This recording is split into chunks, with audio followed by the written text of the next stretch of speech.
communauté, j'espère que vous allez bien. Je vous retrouve dans cette vidéo, comme nous sommes dans des températures où il fait encore très chaud, je sais pas vous. Moi par chez moi c'était 42 degrés hier dans la voiture.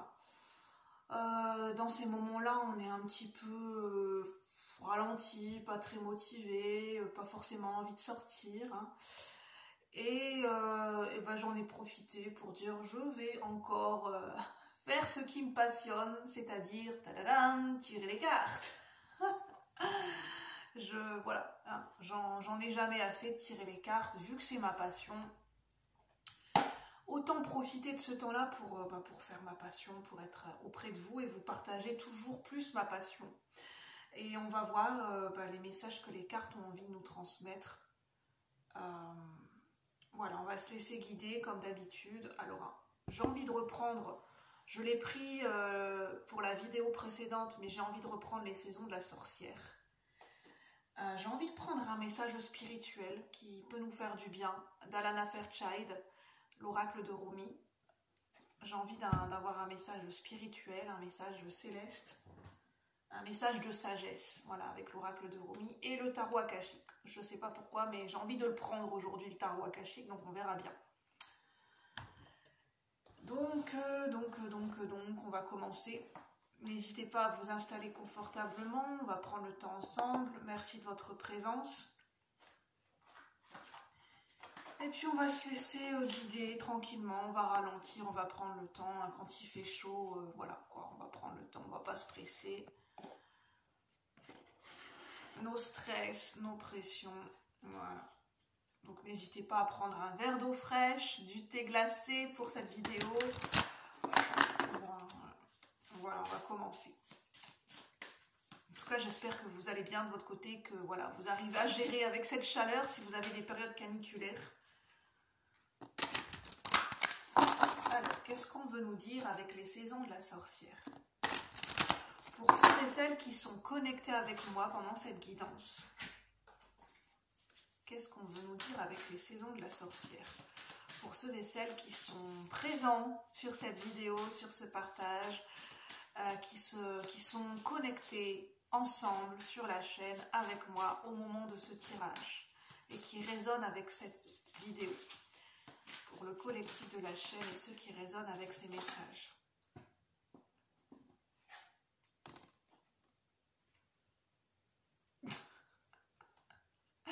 Je souris parce que cette carte, en fait, elle me fait appel à ce que je viens de vous dire, à la canicule. On a cette dame qui est en train de se prélasser. On a le soleil, je ne sais pas si on peut dire que si c'est un soleil couchant ou un soleil levant, mais en fait, c'est très rouge. On a vraiment cette sensation de soleil, de forte chaleur sur cette carte. Mais on a quand même cette dame qui se délasse, qui se prélasse dans un bain, qui est dans l'eau, qui est en train de faire je ne sais quoi, un bain de boue ou un bain qui se prélasse, qui se détend.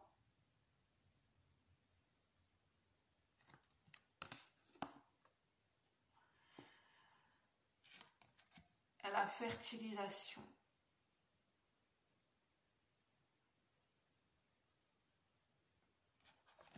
Je vous montre. J'ai vraiment cette idée de ralentissement, de prendre plaisir à peut-être à faire son jardin, peut-être. Enfin, là on est en période, si il fait fort chaud, je ne sais pas. Mais l'idée de fertiliser, de planter ses petites graines, de planter, je sais pas. Voilà, de prendre soin, de se faire plaisir, d'être content à planter ses petites graines pour faire pousser quelque chose.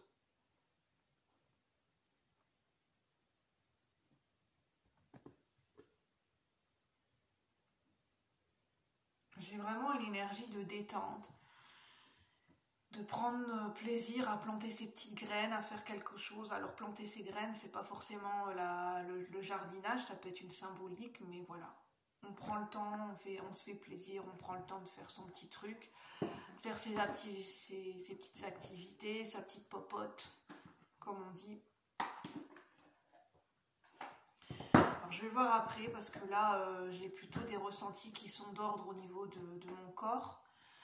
Mais j'ai pas forcément d'énergie qui passe par les mots. Donc j'ai pas forcément de mots de vous trancher. J'ai pas forcément quelque chose de précis à vous transmettre pour le moment.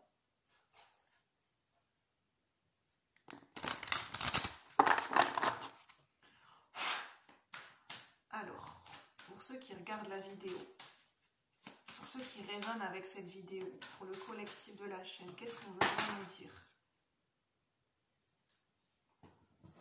Alors, la diversité. Oui, je me parle à moi-même, parce que je regarde en même temps la carte, je vais vous la montrer. C'est vraiment cette idée de prendre plaisir à planifier, à faire des plans, à vouloir, je sais pas, peut-être pour certaines personnes, à faire des plans de voyage, à planifier un voyage, à voir les différentes destinations, à planifier, oui, un voyage, à ce qu'on a envie de faire. Prendre plaisir à planifier quelque chose.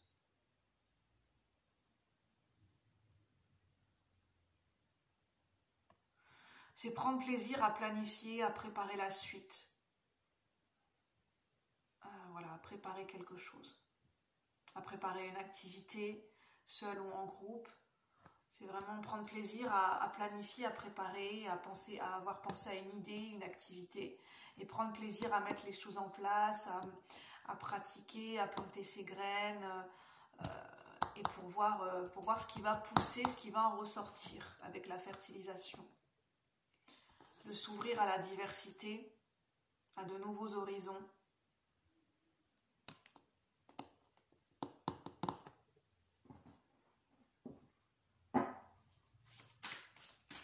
Alors, qu'est-ce qu'on veut nous dire ici et maintenant?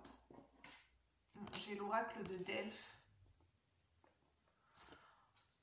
En fait, ça nous parle de planifier le futur. C'est ça depuis tout à l'heure que je ressens, de prendre plaisir à planifier, de se détendre pendant qu'on est en train de faire une activité, de penser à planifier à ce qu'on va faire, les actions futures, planter des graines, parce qu'on a l'oracle de Delphes. Penser à un nouveau départ, planifier un nouveau départ, une nouvelle activité, un nouveau projet avec le chiffre 1. Ça peut être tout domaine de vie confondu par rapport à ce qui vous vient tout de suite en idée et en pensée. Et on a l'oracle de Delphes, ça nous parle de prévoir son futur, de planifier son futur, de planifier des actions pour mettre en place des objectifs et des actions par rapport à un futur, par rapport à ce qu'on souhaite concrétiser dans le futur. Ça peut être un futur proche, ça peut être un futur plus lointain, sur du court, moyen, long terme, par rapport à une activité, un projet.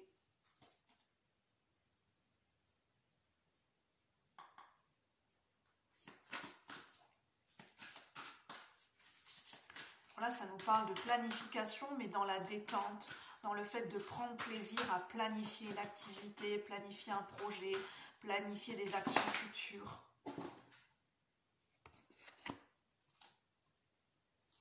On nous parle de faire preuve de stratégie avec le jeu d'échecs. Le jeu d'échecs, c'est placer les différents pions, les différents éléments sur un plateau, ce dont vous allez avoir besoin pour faire cette planification et préparer ces actions futures pour un futur projet, de voir ce dont vous allez avoir besoin, les ressources, quelles sont les ressources et les moyens à votre disposition à un instant T, quels sont les moyens à déployer, ce dont vous allez avoir besoin, qu'est-ce qui est à votre disposition à un instant T, qu'est-ce que vous pouvez planifier, commencer à prévoir à un instant présent, commencer à planifier les différents rôles de chacun, si c'est une activité en groupe ou un projet en groupe, quel sera le rôle et la mission de chacun, d'y aller step by step avec le jeu d'échecs et que chacun puisse trouver sa place.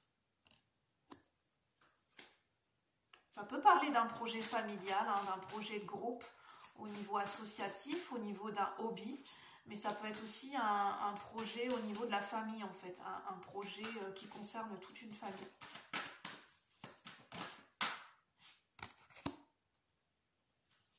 qu'est-ce qu'on veut bien nous dire ici et maintenant pour ceux qui résonnent avec ce partage sur un plan collectif et général? On a l'archange Raphaël.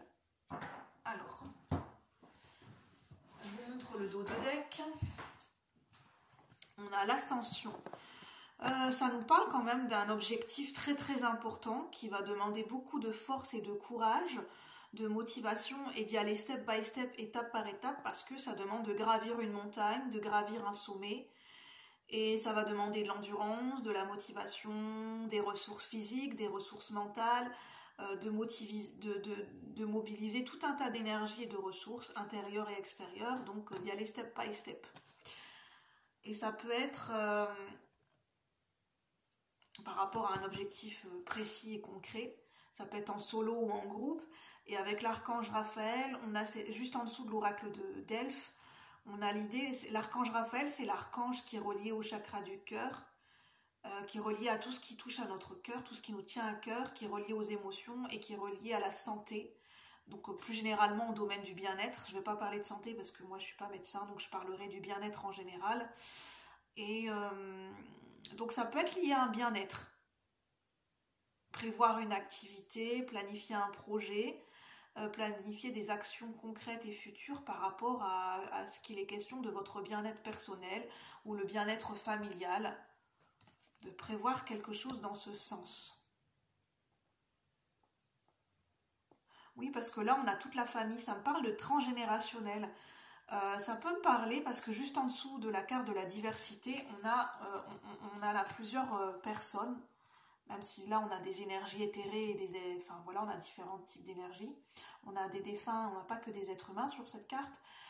Mais ça me parle de transgénérationnel, ça me parle de colocation entre plusieurs générations. Vous savez, c'est des étudiants ou des jeunes étudiants qui débutent dans la vie et qui font colocation avec des personnes beaucoup plus âgées. Et il y a un partage d'échanges et il y a une colocation entre différentes générations. Ça peut me parler d'Erasmus pour certaines personnes, de prévoir un projet au niveau d'Erasmus, un échange un échange de pays et de familles pour découvrir la culture de l'un et de l'autre. Par exemple, un étudiant qui vient d'Espagne, qui vient vivre dans une famille française et vice-versa. Un échange de culture. Ça part d'un projet de groupe pour découvrir de nouvelles écoles, pour découvrir de nouvelles cultures, de nouvelles façons de vivre. Dans le cadre d'un projet scolaire, dans le cadre d'une formation, ça peut être dans le cadre d'un projet familial. Ça me parle aussi de road trip aux États-Unis. Il y a peut-être des personnes qui prévoient de faire un road trip aux États-Unis. Et c'est pour ça qu'on demande de prévoir, parce que ça demande de la planification, ça demande de prévoir les différentes étapes, les moyens de transport, les différents lieux où vous allez aller, les différentes personnes qui pourront vous aider sur votre voyage, tout ce que vous allez avoir besoin au niveau administratif, au niveau juridique, au niveau des ressources matérielles, financières, au niveau du confort, au niveau des lieux d'habitation. Ça demande beaucoup de préparation en amont.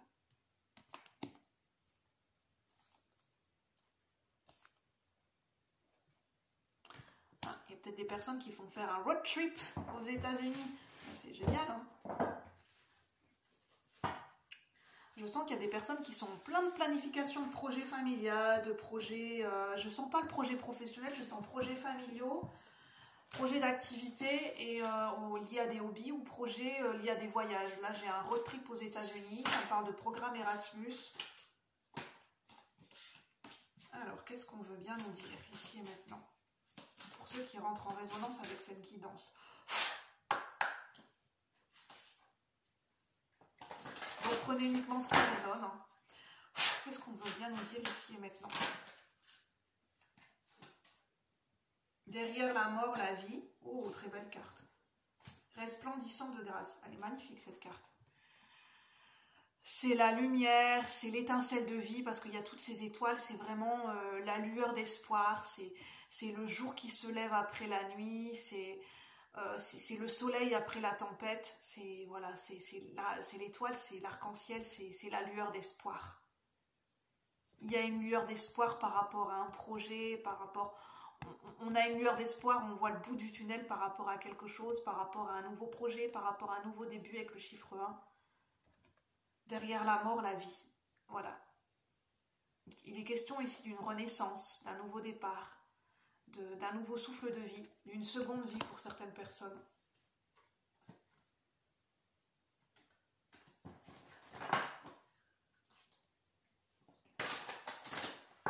Je vais prendre une deuxième carte.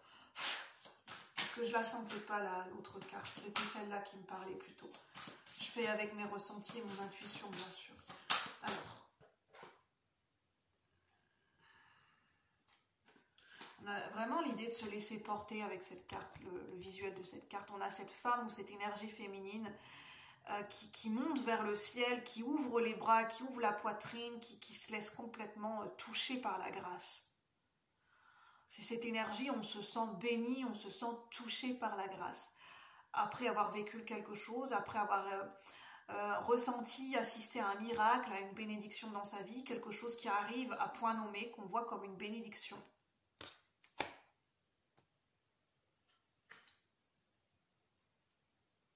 Et on a l'idée de protection et de chance avec la main de Fatima, qui représente une énergie de chance et de protection.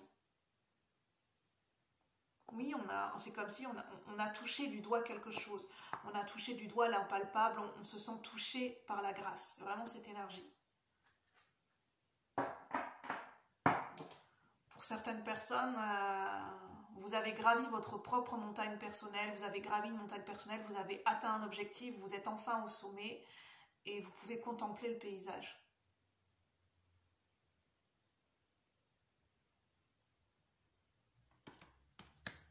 Et c'est pour ça que vous pouvez enfin vous détendre. Il y a quand même l'idée d'un accomplissement ici, l'idée d'une concrétisation, l'idée d'un achèvement par rapport à quelque chose, d'une réussite, l'idée d'une réussite par rapport à un objectif, par rapport à quelque chose. Et pour certaines personnes, il y a certaines personnes qui sont déjà arrivées au sommet, qui ont déjà franchi un cap ou une première étape, ou une étape phare, une étape ultime. Et il y a d'autres étapes par la suite, mais il y a quand même un grand chemin qui a été fait. Et pour d'autres personnes, vous êtes en chemin, sur ce chemin d'ascension et de gravir cette montagne par rapport à un objectif, par rapport à un domaine. Et c'est pour ça qu'on parle d'aller step by step, étape par étape, et de planifier, d'être stratège. De faire les choses de manière concrète, logique et avec du bon sens.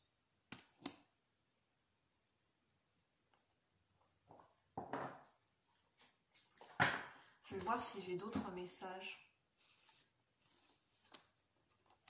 Mais ces deux cartes sont très parlantes.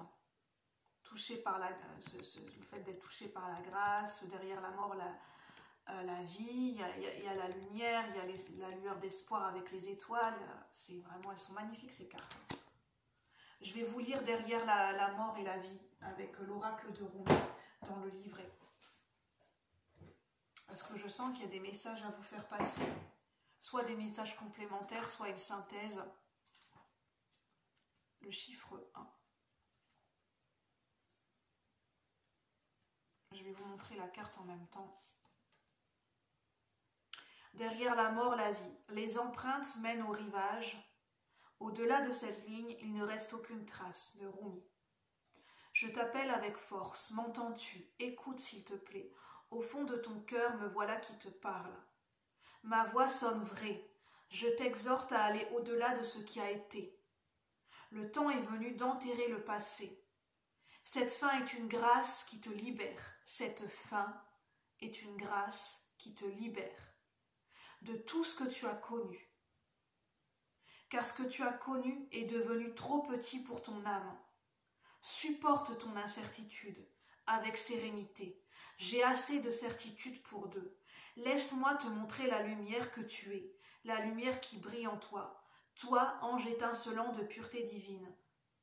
Je vais te révéler à toi-même, déshabiller ton ego, en défaire toutes les couches avec la tendresse d'un amant. L'âme a grand besoin de variété, je parlais de diversité, car celle-ci mène à l'unité, et l'unité conduit à la révélation divine. Le but de l'âme qui s'incarne dans ce monde est de réaliser sa divinité. T'y voici maintenant, tu es une vieille âme qui se trouve à l'orée de quelque chose qu'elle a connu, prête à vivre une fin qui ouvrira sur un nouveau commencement. On parle de fin et de nouveau commencement. Je regarde si j'ai d'autres messages. La mort peut être un choix, le choix de se séparer de l'ancien, de s'engager dans une nouvelle direction, de déménager, de mettre fin à une relation, de changer de profession, de s'écarter d'une tradition religieuse ou philosophique, d'un groupe ou d'un maître. Mais la mort peut aussi nous tomber dessus. Maladie qui nous rend totalement démunis, fin d'une relation ou de toute autre chose que l'on souhaitait de tout cœur voir perdurer. Enfin, la transition que l'on vit à travers cette mort peut être déclenchée par un sentiment difficile à cerner. Comment vivre ce moment qui est une grâce malgré ses allures de crise? C'est à toi de trouver la réponse. Tu as assez d'intelligence spirituelle pour réussir à changer de perspective et pour choisir, si tu le souhaites, de poser ton regard intérieur sur ce qui t'attend au-delà de cette mort. Contemple cette nouvelle vie qui t'appelle. Voilà, je vais en rester là sur ce tirage. Prenez uniquement ce qui résonne. J'espère que vous m'avez entendu dans cette vidéo. Je le répète, pour l'instant, je n'ai pas de micro.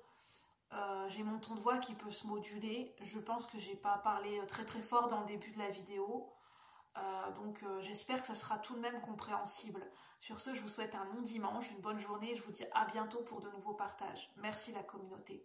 Si vous avez aimé, n'hésitez pas à liker, à commenter si vous le souhaitez, à donner à donner votre avis et à vous faire... j'arrive plus à parler. À donner votre avis si vous le souhaitez et puis à vous abonner si ce n'est pas déjà fait. À bientôt la communauté. Bye bye. Merci.